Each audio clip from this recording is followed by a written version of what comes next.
Hey you, so on this video, Queen's B series, so far so good. I'm just going to be going over my recent pickups of the unicorns, which are on display here, and just give my thoughts on the series as a whole so far. So I've got them all in, haven't got all of them in.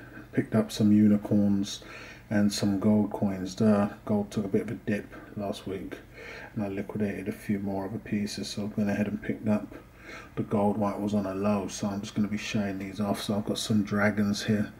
When it comes to the Queen's B series, it's surprising really because it's doing a lot stronger than I thought it would have been doing. This series here, I did mention a few times that as they didn't really put a mintage on the coin and they've really saturated the market, I feel they did, you know, give it a bit of a dampener and a bit of a killjoy, but it seems to be plugging along nicely, especially with the lion currently even in gold and silver is demanding a very high premium. So I'm not sure what the Royal Mint will do, whether they're going to be absolute buggers and go on to, you know, a batch may miraculously turn up a couple years down the line from now. I know with the Royal Mint Lunar series, the first one, the horse, is still readily available, and that had a capped mintage. So I'm a little surprised as to how, and I mean all of the dealers UK worldwide have gone on to really increase the premium on this coin here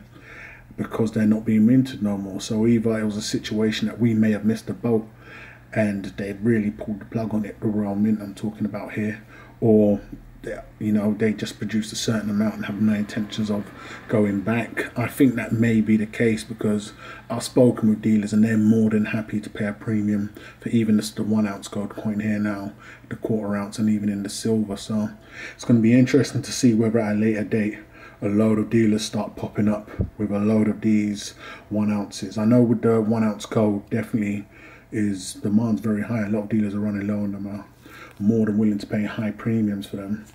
And with the silver, it's the same thing really. They've really jumped up in price. I think they're like, the average you're looking at about 50 euros, so give or take around 45 pounds. So they've definitely increased, which is kind of surprising to me.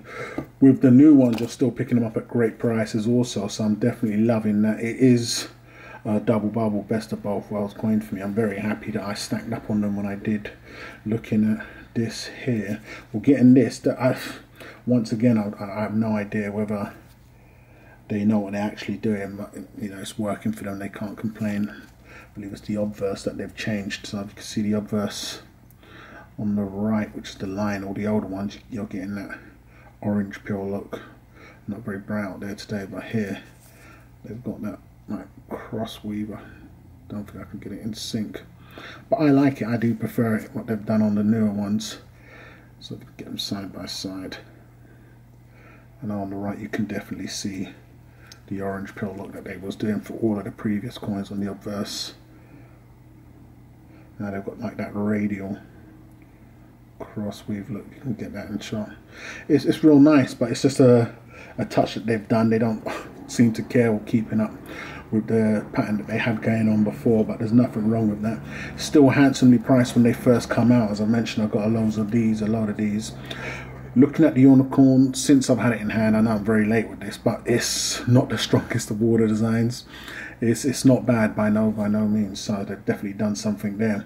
If you're asking me, I'd say this is the best the Royal Mint have to offer in terms of a series. What they've got out now is just absolute dog poo. So when we're talking the Landmark series, yes, I do give it to Royal Mint. They have, you know, stepped up a little with the packaging, not quality control. I mean, I was looking at a dragon a second ago that had a pop show all over it.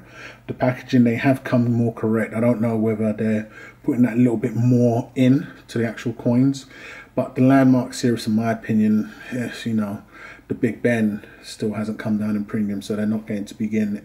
You're not going to be getting it anytime soon at a decent price. It's interesting because they put a cap on that when they should have really done it on these. I mean, I believe those are 50,000 cap. You can imagine the Queen's B series with that. These coins will be demanding a crazy premium. So once again, working backwards in my opinion, but I think with the Queen's B series, they know that they're onto a winner, so they're going to really milk it for what it's worth. But it's working for them. I'm not sure. I believe some mintages have been put out on what this currently is, but they've not officially put anything out.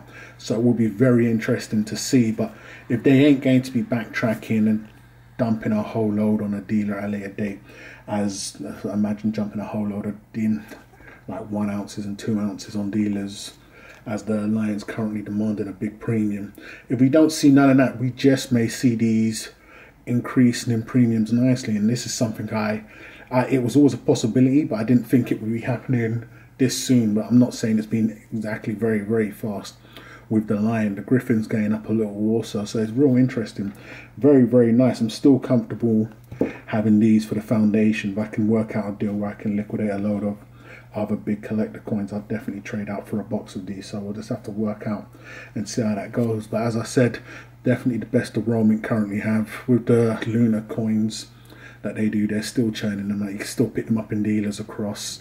The 2014 Horse has done nothing in comparison to the 2016 Lion, so that says a lot. So it's definitely the one where I want to be pumping my dough. So a lot of the things are going into these. With the 1/4 ounces, I don't think I'll be picking any more up, so I'm just going to go all in, you know, go hard or go home. I'm definitely going to grab in the 2 ounces. I'm going to be going for the 1 ounces, whether it be when I have to wait a lot longer or a lot longer. I'm going to be looking at that. I've got the proof versions, which I haven't got here now on display. I believe I have the, where are we? So we've got the Lion, the Griffin, and I've got to find out whichever one there is. That's the 2 so far. On the proofs, I may stop there also. Not that they're doing bad, but I haven't really checked on what they're doing, but it'd be interesting to see. Other than that, I don't think the Royal Mint are doing a lot more with this. They've done everything they can do. The 10 ounces are a pretty decent buy. Just not my cup of tea, you know, it's just too big, and I've already mentioned the sizes I'll be looking for. Dealers are already offering a pretty decent premium for these to liquidate, and this is in the UK. Worldwide, it's definitely got a big following, so I think it's a very strong coin. 10 ounce, not for me, but if you're not stacking many up on many ounces, definitely they're a fantastic play. Low premiums, and you get the stunning design. Anybody in or out definitely wants to be backtracking now and picking up as many lines as they can, if they can find them for cheaper prices, because these seems to be the ones that are really demanding a premium and getting tongues wagging now. Dealers are running low on them, and apparently the Mint isn't supplying no more anytime soon. So this is what you want to be looking at. If you're asking me which ones I still think are the best looking, I did like the Griffin. I found the Griffin stunning, but they came out with the best one first. This was a very, very strong design. It's going to go on to do the best things. I'm not sure whether individuals are liking the Dragon or the Griffin more, but if I was backtracking or finding the best ones to pick up, it would definitely go from, you know, the Lion, the Griffin, in the same order they've gone in now. I think the order's been fantastic, perfect, spot on if anything. You're looking at these two. I mean, these are the 2 that were in question at one point. The Unicorn is nice, but it's not the best out so far. I'd say it's my least favourite of them all out so far. I wouldn't even say it's bad. Jody Clark has done his stuff on this. You can see the difference there on the back there. You can see it.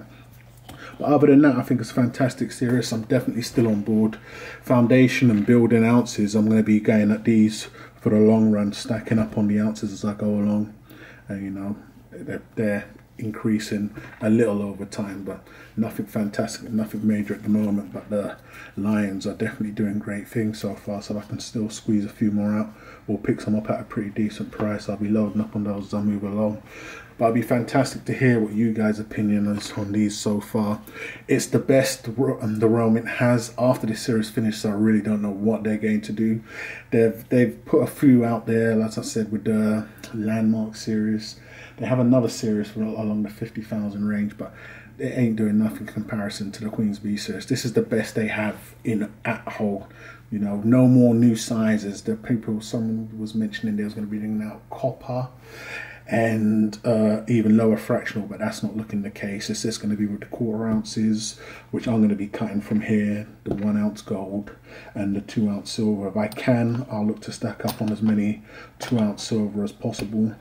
The unicorns, I've got these at a fantastic price. I have a load here now, so I got in early. This is the most current design, so I'll stick along with these. And then the Lions, I'll try to find as many as I can or trade, while I still have a few things that people may be interested in. But other than that, it'd be fantastic to hear which size you guys are still stacking, if you are stacking these, and why. I know the quarter ounce lion, which caused a big hoorah, is also demanding somewhat of a premium also. So hate or love it, guys. It'd be fantastic to hear which one of the Queen's Beasts are you still on board with. Are you stacking the 2 ounces?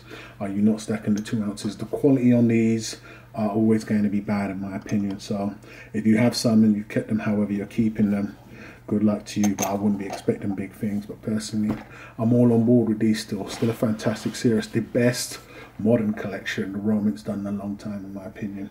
So it'd be great to hear you guys' opinions in the comments. So hate or love it, let me know what you think of this video. Don't forget to come and follow me on the platforms that I've left in the description. Go ahead and subscribe if you haven't done so already. And I'll catch you guys on the rebound.